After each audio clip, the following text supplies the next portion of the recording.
Today's Doodle celebrates Elizabeth Kenny, an Australian nurse who founded an alternative treatment for polio known as the Kenny method. Her exercises rehabilitated thousands of polio victims all over the world, and is considered one of the most effective forms of treatment prior to vaccines. The Sister Kenny Memorial House, which celebrates her life's work, opened on this day in Nobby, Queensland in 1997. Kenny was born in 1880 in Warialda, New South Wales. She grew up in an impoverished farming community in rural Australia, where she received little formal education but was an avid reader who loved learning about medicine and human anatomy. Although Kenny did not have the option to attend medical school, at 17 she forged her own path by volunteering at a hospital in Guyra. After shadowing nurses and doctors for more than a decade, Kenny gained enough working knowledge to open her own nursing practice in Darling Downs, Queensland. In 1911, she encountered her first case of polio. She was unaware of the standard treatment at the time, which forced polio patients to lay in body casts for months, which, in turn,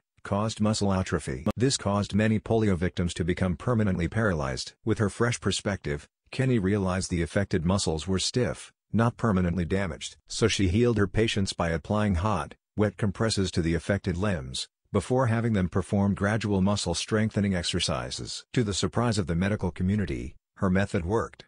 From then on, the exercises became known as the Kenny method, and news of this effective treatment spread far and wide. Kenny traveled to America in the 1940s to open rehabilitation centers such as the Sister Kenny Institute in Minneapolis, which became a world-renowned center for polio treatment. Her alternative method was so effective that she received honorary degrees from Rutgers University and the University of Rochester. President Franklin D. Roosevelt even invited her to lunch to discuss his own treatment. Impressed by the number of polio victims that the Kenny method rehabilitated, President Harry Truman authorized Kenny to enter the U.S. She wished without a visa, a great honor only previously granted to one other non-U.S. citizen. Like, share and subscribe to Doodle Catalog.